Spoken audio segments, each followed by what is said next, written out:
നമസ്കാരം. Raf talks ഫുട്ബോളിലേക്ക് ഏവർക്കും സ്വാഗതം. ഇന്നലെ നടന്ന അന്താരാഷ്ട്ര സൗഹൃദ മത്സരത്തിൽ വിജയം നേടാൻ ബ്രസീലിന് കഴിഞ്ഞിരുന്നു. യൂറോപ്യൻ കരുത്തരായ ഇംഗ്ലണ്ടിനെ ഏകപക്ഷീയമായ ഒരു ഗോളിനാണ് ബ്രസീൽ പരാജയപ്പെടുത്തിയിട്ടുള്ളത്. പ്രശസ്തമായ വെംബ്ലി സ്റ്റേഡിയത്തിൽ ബ്രസീലിന്റെ വിജയ ഗോൾ നേടിയത് കേവലം 17 വയസ്സ് മാത്രമുള്ള എൻട്രിക്കാണ്.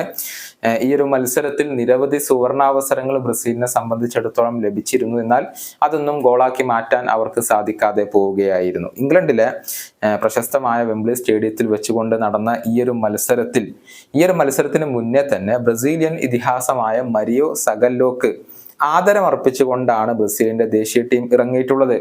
സഗല്ലോ എറ്റേർണോ അഥവാ സഗല്ലോ അനശ്വരനാണ് എന്നായിരുന്നു ബ്രസീൽ ടീം അദ്ദേഹത്തെ വിശേഷിപ്പിച്ചിരുന്നത്. മാത്രമല്ല ടീമിന്റെ ജേഴ്സിയിൽ അദ്ദേഹത്തിന്റെ ചിത്രവും ഉണ്ടായിരുന്നു. കൈയുടെ ഭാഗത്തായിരുന്നു ആ ഒരു ചിത്രം ഉണ്ടായിരുന്നത്. സഗല്ലോയുടെ ജേഴ്സി നമ്പറായ 13 ജേഴ്സിയിൽ ഉണ്ടായിരുന്നു.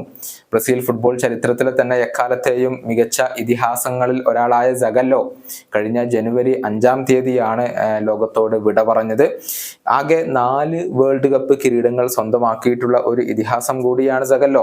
1958, 1962, 1970 എന്നീ വർഷങ്ങളിൽ ബ്രസീൽ വേൾഡ് കപ്പ് സ്വന്തമാക്കുമ്പോൾ സഗല്ലോ ആ ഒരു ടീമിൽ ഉണ്ടായിരുന്നു. മാത്രമല്ല 1994 ബ്രസീൽ വേൾഡ് കപ്പ് കിരീടം ചൂടുമ്പോൾ ടീമിന്റെ പരിശീലകൻ അത് സഗല്ലോയായിരുന്നു. ആകെ 6 വേൾഡ് കപ്പ് ഫൈനലുകളുടെ ഭാഗമാകാൻ കഴിഞ്ഞിട്ടുള്ള ഒരു വ്യക്തി കൂടിയാണ് സഗല്ലോ. ഫുട്ബോൾ ചരിത്രത്തിലെ തന്നെ ഒരു അപൂർവമായ റെക്കോർഡ് കൂടിയാണിത്. ഇങ്ങനെ സമാനതകളില്ലാത്ത ഒരു ഇതിഹാസം തന്നെയാണ് സഗല്ലോ.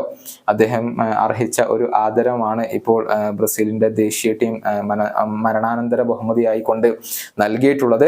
വിജയിക്കാൻ സാധിച്ചു എന്നുള്ളത് ഇരട്ടി മധുരം പകരുന്ന ഒരു കാര്യമാണ്. ഇനി അടുത്ത മത്സരത്തിൽ സ്പെയിനിനെയാണ് ബ്രസീൽ നേരിടുക. വരുന്ന ബുധനാഴ്ച പുലർച്ചെ ഇന്ത്യൻ സമയം 2 മണിക്കാണ് ആ ഒരു മത്സരം നടക്കുക. ഈ വീഡിയോയുടെ അവസാനിപ്പിക്കുന്നു.